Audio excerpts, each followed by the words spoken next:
So I got to live up to the hype.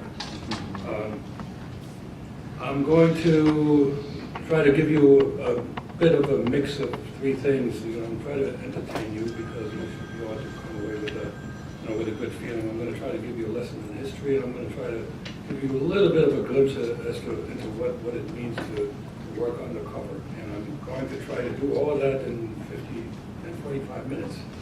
Okay, so eventually I'm going to get Yanko off the stage. Let's get going. Now the music is playing, I think. And this is to set the mood.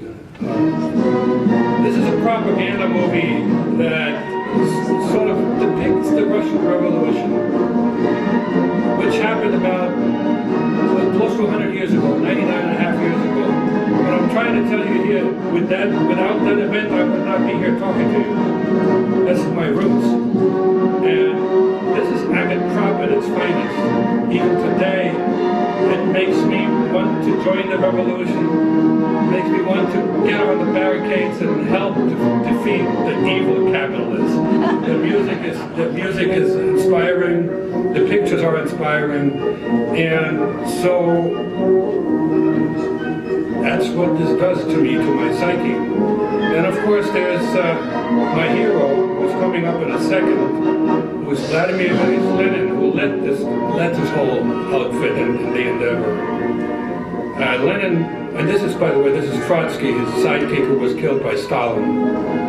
But Lenin was absolutely my hero. He was a wonderful guy who sacrificed his own life for the sake of mankind. Take a look at him. That was the real Lenin. I didn't know that, we didn't know that. The propaganda had him to be a really nice guy. But very soon after the revolution, he issued an edict. It was called to implement what's called the Red Terror. And this is actually an actual photograph that was doctored a little bit to make it look red, but I can't read this. And it says, "Death to the bourgeoisie, long live the Red Terror." What the Red Terror meant was kill everybody who we think is an enemy of the revolution. And within a month, 10,000 people got pulled out of their places, out of their apartment, out of meetings, whatever, regardless of whether they were real enemies of the revolution. If somebody who was implementing this Red Terror thought they were killed summarily. And the person who was in charge of all this, and this is why I have this in here, was Felix Dzerzhinsky, who was the founder of the Cheka, which is the forerunner of the KGB. Dzerzhinsky, besides Lenin, was revered, particularly in the KGB, as almost like a demigod. And when I had opportunities, and it didn't happen very often, to step into a KGB office, there was either a bust or a picture of Dzerzhinsky on the wall, or both. He was absolutely a wonderful guy, but he oversaw killings to an extent that makes you shudder. This is a picture of Dzerzhinsky in East Germany. He was revered there too. Now let's take a look at what happened to the KGB heads after Dzerzhinsky died. He died in 1923 from heart failure. Now this is a collection of KGB heads between 1924 and just after Stalin died, 1953. Let's see what happened to them. The first one is Menjinsky. He died from heart failure too. So that indicates that it was a high-pressure job, like a CIO type job, right? But now it gets interesting. Yagoda, when he was replaced, he was also killed. Yezhov, who had Yagoda killed, he was shot. Beria, who was Stalin's ex-partner, who also got shot, and then we got Merkulov, and now I'm going to stop it with the gunshots. A little music here, because he got shot as well. Abakumov got shot as well. Now this guy survived, probably because he was really cute. And this is the last one in that gallery who actually lived until the age of 70 and then somehow found his way onto an oncoming train. point I'm making here, this was an evil organization that ate itself. None of that was known to us at the time because the propaganda was they were at the forefront of the communist revolution. Now, put this in perspective. Has anybody ever been fired from a job? Fired, and then we get, what do we get? We get a going away presents. We get to live, right? Not bad. So, now I'm going to show you, this was my boss, Andropov. He was KGB head for about close to 15 years and then became the president of the Soviet Union. Some of you may still remember him. He was actually, he didn't live long as a president, but he set up Gorbachev. He was one of the more enlightened folks in the KGB. And he positioned Gorbachev to take over. Now, the last head of the KGB, Khrushchev, arrested Gorbachev. There was a last attempt to grab power back, but that didn't work. So, this is the last guy in that succession, and don't anybody think that he is not made out of the same, not cut from the same cloth. He is. He had his roots in the KGB, and he acts just as ruthless, but with more sophistication than in the old days. We don't kill anymore, like massively, but we kill selectively. So that's the history. That's the kind of organization I signed up for, not knowing who they were. So now, let me give you a little bit of personal history. So I call this the making of a spy. This is a map of post-war Germany as it was divided into four zones. The Russian zone, the British, the French, and the American. Now somehow the Americans probably had first choice because they picked Bavaria and Munich where the best beer is brewed. And so this is where God placed me in 1949 in the most remote corner of East Germany, one of the poorest sections in the entire country, and there I am. That fat little girl was me. I'm kidding. And who would have thunk that this one would grow up to come to the United States and try to do significant damage to the country? So what does it take to do this stupid, like reckless thing I did and become an undercover agent and live in another country under a different name and so forth? I call it a three-legged stool. The first leg is character. And unbeknownst to them, my parents did a great job preparing me for this. So this is not me and it's not my mother, but I'm using this picture to illustrate something. When I was 4 years old, I told my mother, she wanted to give me a goodnight kiss, and I said, Mom, I'm old enough, I don't need a kiss anymore. And that was the end of that. She said, okay. And rather than what I would do in a situation like that, you just hug the kid and say, you little stinker. No, and I cannot remember a single I love you. I cannot remember a single hug. The relationship between my parents and me was cold. They took care of us, but it was more of a pay-for-performance kind of situation. You perform, we like you. If you don't, well, too bad. And obviously, that I was German discipline that was associated with that. A lot of people don't get it, and I think that slide is really funny. These are German shepherds. Thank you. And toughness. And the lack of caring. This is a wound, a picture of a wound that similar to one I sustained when I was 10 years old, coming out of camp. My parents made me walk to the doctor. My dad had a motorcycle at the time. Walked to the doctor and then I walked back. So I learned very early, I couldn't rely on anybody else. Not my parents, nobody else. It was just me. So it was me against the world. And finally, my mother did a great job making me independent. She kicked me out of the house, so to speak. Not really, but I spent the 6 days out of 7 in a boarding school, starting at the age of 14. So I became an independent, performance-oriented, disciplined, tough nut. But what really made me tough and what made the what I was always after, and I think what every human being is after, is love. It was this young lady. We became boyfriend and girlfriend at the age of 16, and the entire school knew that we were going to get married, and so did I, but she didn't. So when we went to college, she went this way and I went that way, and within a month I got a letter that says, it's over, and, don't worry about this anymore. And I was devastated. I cried my eyes out, and I hardened my soul against any love coming in, and there wouldn't be any love coming out for a long, long time. It's just interesting as a sidebar. I met this lady again about 2 years ago when I returned to Germany on my first trip back to Germany, and there was a rumor going around that I actually had died in a rocket accident because my cover was that I was actually doing experiments in Kazakhstan to do space technology, and so I called her. I got her phone number, and she screamed, and then we met, and she said, "You know what? I think I made a mistake." It was not asked for, but it was nice to hear.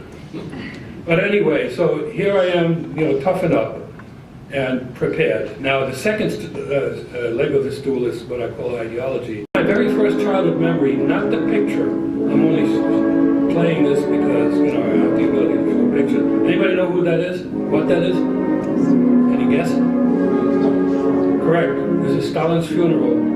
Now, by the way, that guy who just came up, he missed his assignment. I don't know if his career was probably over after this. We were glued to the radio when that happened. I was 4 years old, and the reason I remember it was the gloomy mood that we had because our God had just died.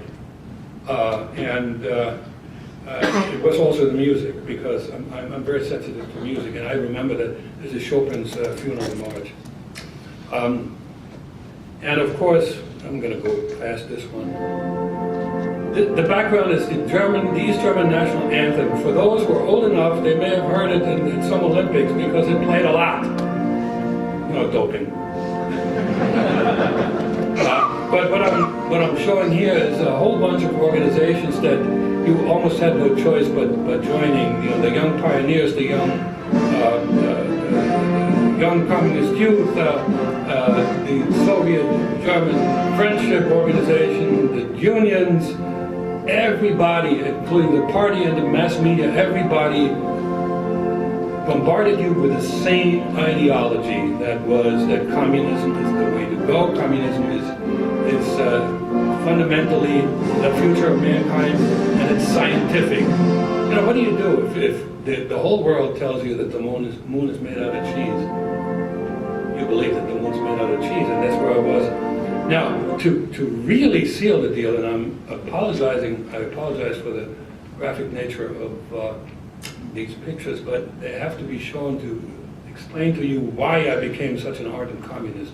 So the East German authorities did a really good job when they planned this. They made all students this was gymnasium, it was only 10%, the elite of the students who would go on to be leaders in the country, visit a concentration camp. It was Buchenwald.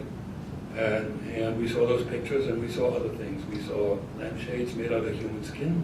We saw shrunken heads, and we cried. That was the heritage. It was the Nazi heritage that we were fighting. And the fact of the matter is, the communists were the only force before Hitler took over who were actively in the streets fighting the Nazis. And the reason that this guy, that fellow's in the picture, he was the leader of the Communist Party, Ernst Thälmann, who was eventually captured and killed at Buchenwald just about 5 months prior to the end of World War II. Now, juxtapose this guy who fought the Nazis with this guy. And this is where I think the Americans made a really bad mistake. This one is, I forgot his first name, General Gehlen. He was the head of military intelligence under Hitler. He was co-opted by the CIA and his entire team because the CIA wanted to know more about the Russians. But we knew this, and he then became actually the head of the West German intelligence service. He was a Nazi, right? And we were the legacy that we had was that of Ernst Thälmann, so we were absolutely on the right side of history, no doubt. And that was too bad. And the third leg of the stool is, there's the things that push you someplace, but you also want to know why, what's in it for you. And these are the things that I want to highlight. Again, I wanted to be like my leader, my hero, Lenin. I wanted to save the world, and everybody when they're young, they want to do something to save the world. That doesn't change. There was quite a bit of mystique in the East about communist spies. Sort of the James Bond, but with a red banner. And I was going to be one of them. Great, appeals to ego. Next thing was, I was looking forward to driving nice cars and living in great houses because I sort of knew that was there.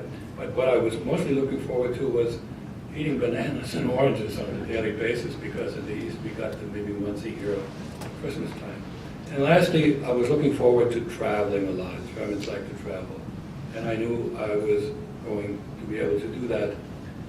When you put this all together, there was the appeal fundamentally came down to, besides ideology, also the appeal that I was going to be somebody very special, above the law, very special, superhuman, and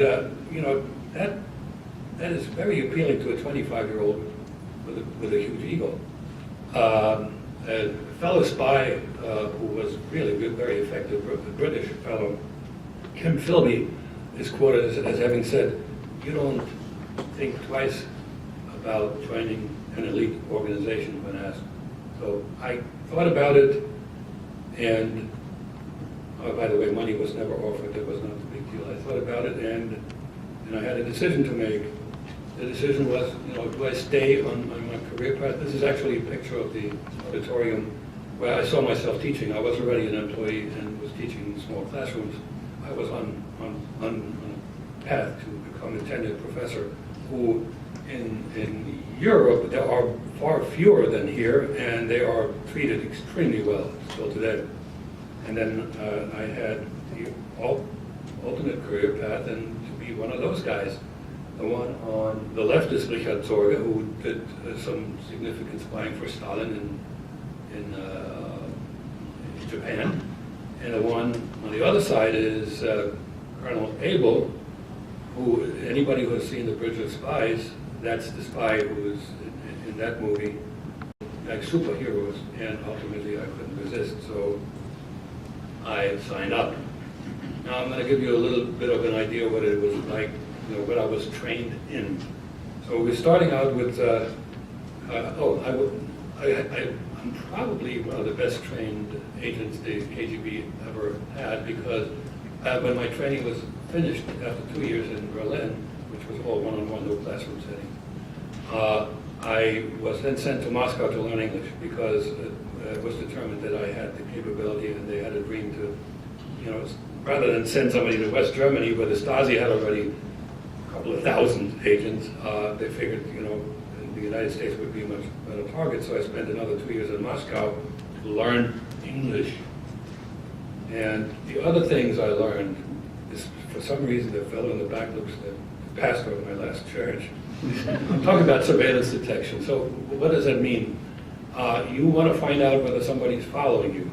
And what you do there, you spend 2 to 3 hours running around in a big city, taking all kinds of public transportation, going into places where, up the escalator, down the elevator, department stores.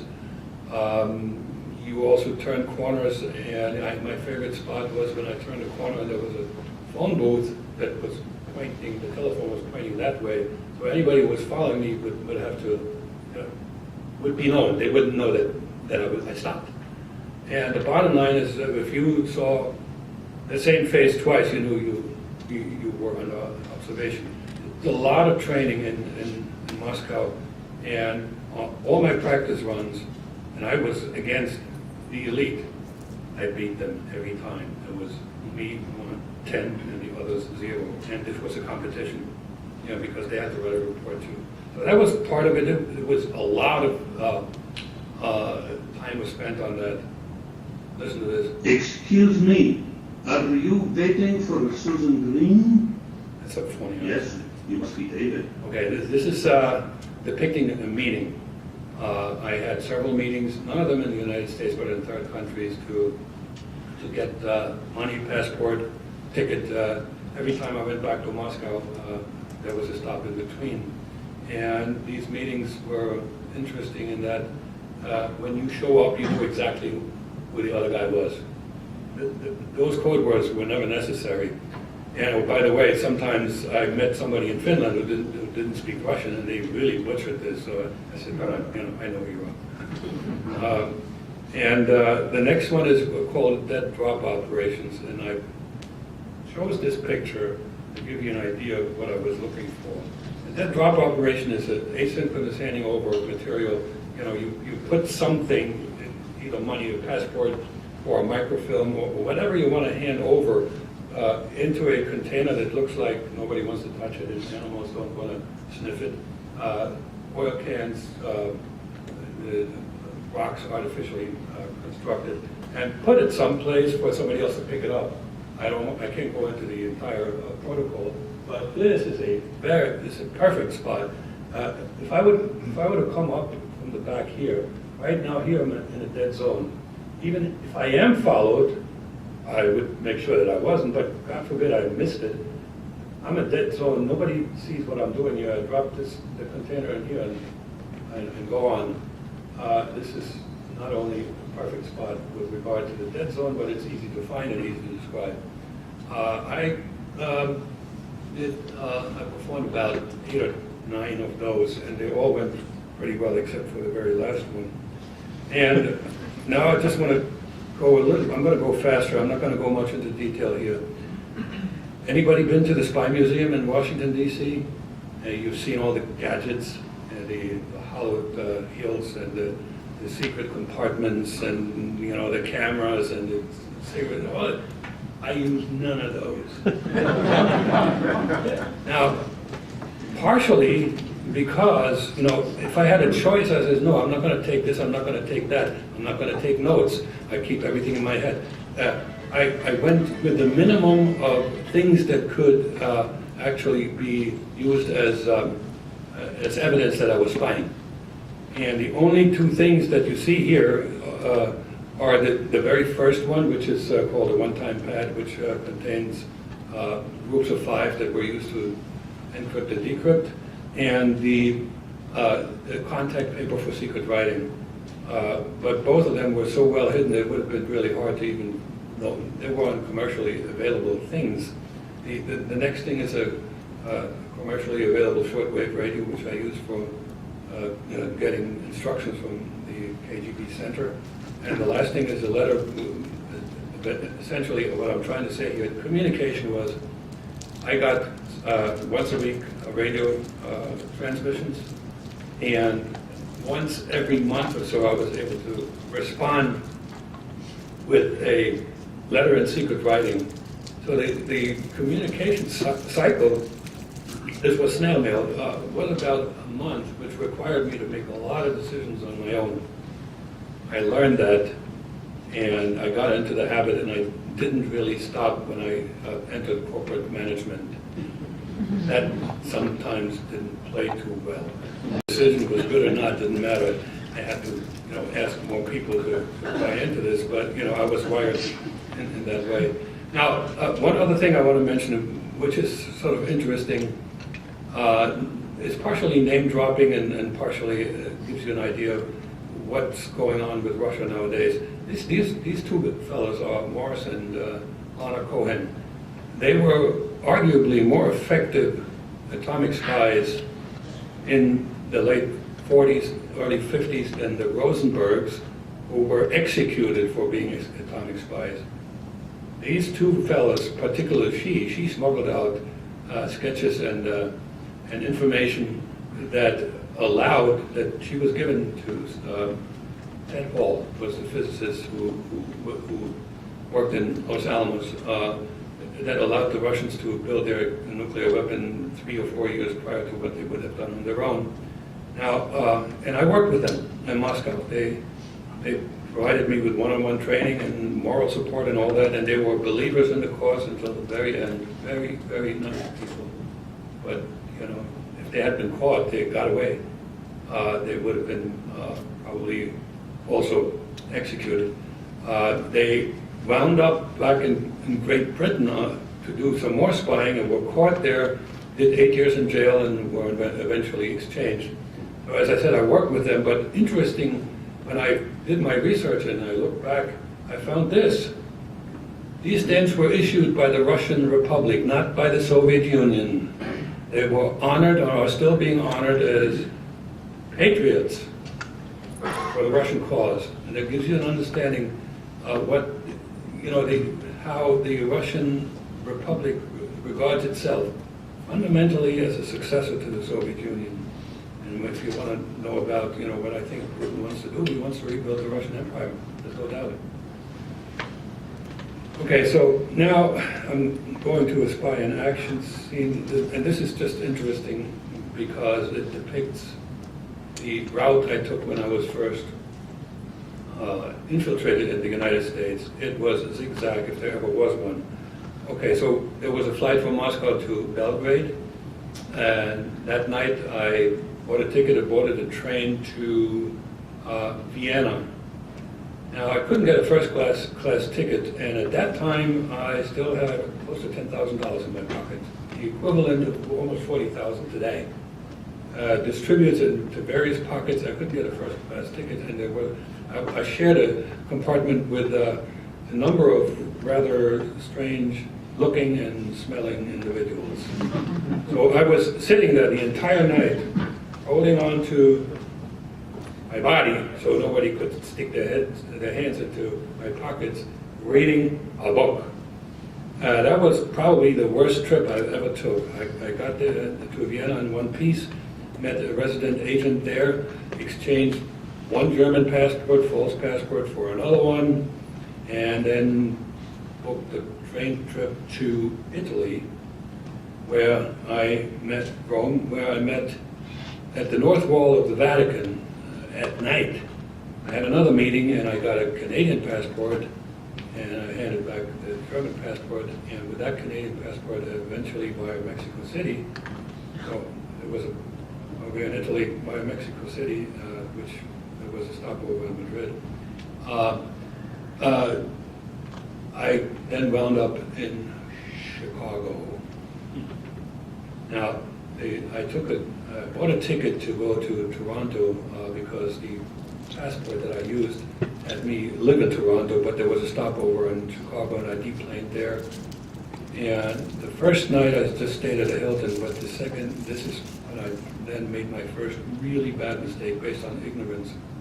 And based on ignorance, collective ignorance, my handlers didn't know about Chicago, and I didn't know. The hotel I picked was right smack in the south side of Chicago. I was a bit of a standout. And I had a lot of money in my pocket. My career could have ended right then and there, but you know, I stuck it out. There's a lengthy description of the facility in my book. It's really interesting.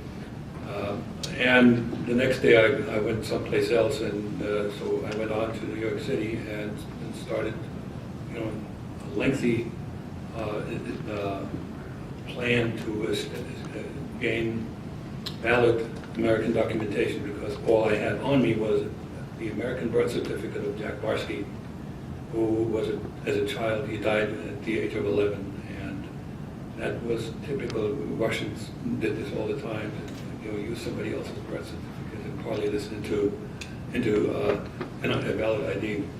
The plan was for me to get a passport and then travel back to Europe, where the Russians were going to set me up with a business, and they knew how to do this, and they had plenty of money to do that. I would have had a flourishing business, and then get come back to the United States with the wealth that was required to, hobnob with the upper echelons of society. Well, the plan failed, and I can't get into detail. I couldn't get the passport. So then we had to go with Plan B, and Plan B was a much longer, long-range plan. And interestingly enough, that actually started my softening with regard to ideology. So I went to Baruch College and got a degree it was a business degree with a major in systems administration or something like that. Systems, whatever. It was an IT degree. I learned a lot of programming. I liked it. And I got my first job at MedLife, one of those evil insurance companies that, we knew they were all evil and we were warned of them. So I get to work at MedLife, and it was a great atmosphere. There were smart people. We were treated well. I didn't feel exploited, and I was still looking for where the evil capital is. It felt almost like home, and at one point I was thinking, you know what, I'm going to have a hard time leaving here. I was still not anywhere near defecting, but as I said, it started softening me. I'm going to skip over the next one, it gets too complicated.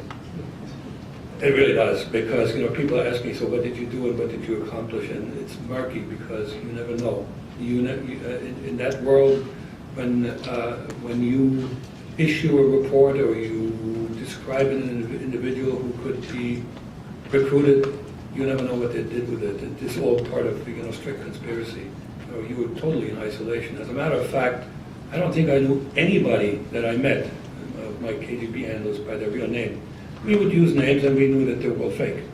And there were only maybe 3-4 people who knew my real name. Okay, and as the folks who watched the 60 Minutes know, that there was an unexpected ending, so here's another phony accident. You have to come home, or else you're dead. I gotta change this is awful. But I was approached on that subway platform by a resident agent who essentially told me, you gotta come home. I was stalling. And he said, or else you're dead. And this is what he said. So you can take it literally, or you can take it, as a, the dead, you're dead, your cover is blown or something like that. And I chose both. Okay. The reason that I refused to follow the advice was this one. She was, at the time when I was approached, she was 1.5 years. And I had bonded with this girl, and this was the first time that love came back into my life. Unexpectedly, and it was unconditional. And I bet you there's a lot of parents here, and you know what I'm talking about. When people would say, I would throw myself in front of a bus for my child. Instinctively, that is very true, and it was true with me. And I couldn't see myself leaving this girl by herself because her mother didn't really have the means to give her a good childhood. And so I was trying to figure out what to do, and I couldn't tell the KGB that I had a child, and I was married. I had another marriage in the U.S. and one in Germany, so it wasn't feasible for me to come clean. So here were the choices. So if I go back, I get to reunite with my family. I become the hero that I was in really good standing at the time. I got the second highest order of the Soviet Union. I have an idea of why that is, not because I was so good, but because it has something to do with when your boss puts you up for an award that makes the boss look good. I think that has something to do with it. They promised me a house, and there was a lot of money on my account. I was going to be rich. I mean, I had like $60,000 on the other side of the Iron Curtain. It was huge. And what was on the other side of that scale? There was my child and our mother, and supposedly the FBI was onto me, and the KGB could have been onto me. So it's pretty clear that this scale is out of balance. If you look at it from the point of view of your own self-interest, and yet, so really, this was a no-brainer, and who won? This one, right? And I'm so glad that she did. She's now 29 years old and a beautiful woman.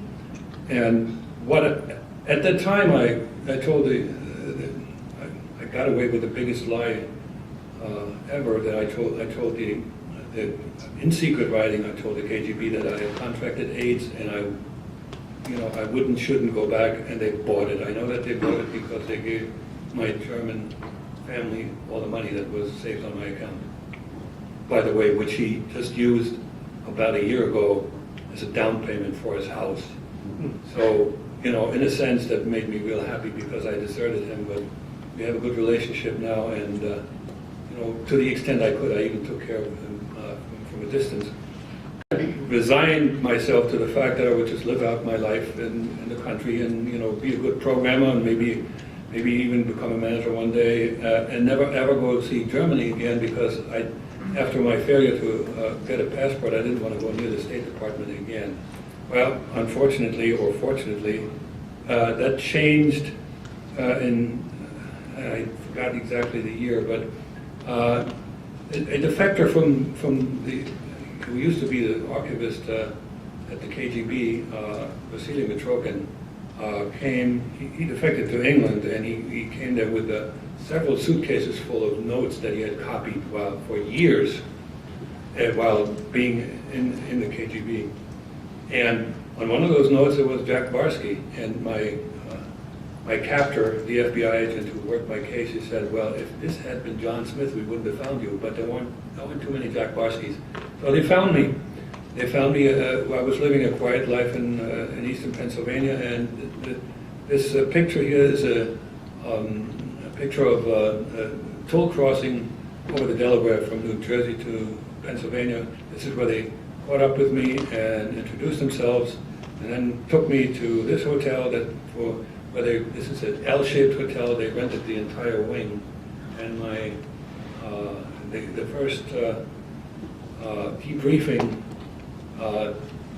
took place right in the middle, so nobody could hear anything left and right, and they had guards stationed at both ends because they had no idea.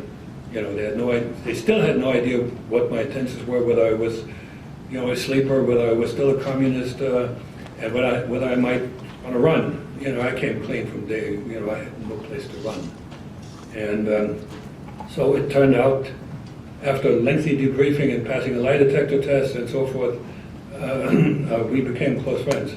This is Joe Riley, who actually wrote an afterword for my book, and we played a lot of golf together. And he's a really, really good friend. He's the godfather to my most recent and last daughter. So here I am, instead of winding up in jail or being dead or whatever, all kinds of bad things should have happened to me, and here I am talking to a bunch of wonderful Sim people, and I had the opportunity to also talk to the nation via 60 Minutes. It was a great experience, and now I am, trying to sell a book, and that book is coming out on March 21st. It is. What I was telling you here is not anywhere near the rich memories that I have of crazy things that happened, of unusual things, of coincidences that shouldn't be possible, and yet they happened in my life. And it's just like I became a Christian for a reason, because there's no way that this, in my estimation, was the result of my own greatness. I had protection. So anyway, I just whet your appetite. I give you one funny incident, and it had to do with my, I learned the language really well. When I got to the United States, I spoke English fluently with just a touch of an accent. But as far as culture and how to be an American, I had no clue. So this is what happened one day. I was about 1 month in New York, and I need to give you background. I lived 2 years in Moscow, and in Moscow and in Russia in those days, the cigarettes were really cheap. That was probably sort of a tradition from World War II, where cigarettes would be handed out to soldiers, very cheap, 40 kopecks. That was nothing. And So it was not unusual that if you waited for a bus or a streetcar, that strangers would ask you for a cigarette. And no problem. Yeah, you have one, have two, no problem. So I'm in New York. I walked by Bryant Park, which is near it's right back of the New York Public Library. And in those days, it was a hangout for small drug dealers. I didn't know that. I walked by there. There's this fellow who comes up to me and says, "Smoke, smoke, smoke." And I give him a cigarette. He wanted to sell me marijuana. He looked at me like, "What planet are you from?" So that was a dead giveaway, and there were a few others like that, but I got lucky.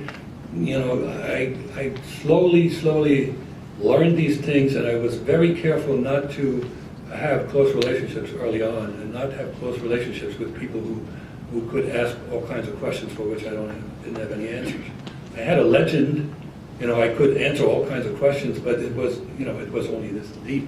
Eventually, what I replaced that legend with was current experiences, and so now, if I were still not discovered, I wouldn't have to ever go back to that legend because, you know, I've lived here long enough. So, in the interest of time, I think I'm doing good. I'm gonna leave this up to, you know, some Q&A.